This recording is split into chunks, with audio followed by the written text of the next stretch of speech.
Welcome to Luca is a Billionaire, where the only thing I invest in is your answers. In this video, I will explain how to grow wheatgrass microgreens. First, begin by soaking your wheatgrass seeds in cool water for about 8 to 12 hours. This helps to activate them for germination.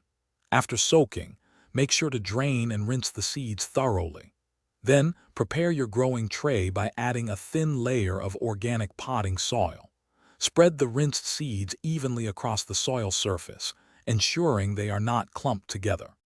Once your seeds are spread, lightly cover them with a very thin layer of soil, just enough to barely conceal them. Next, gently mist the planted seeds with water using a spray bottle. Avoid overwatering. You'll need to mist them daily to keep the soil moist.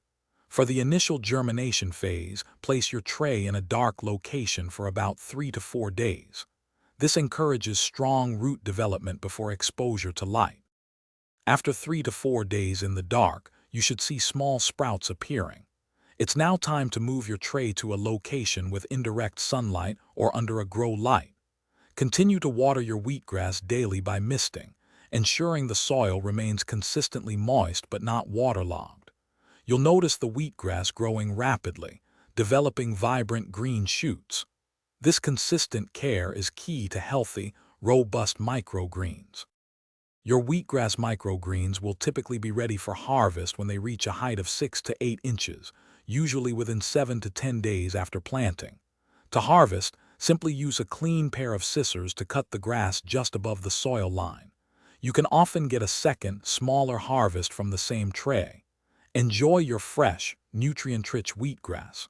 For more great tips and deals, check the description below.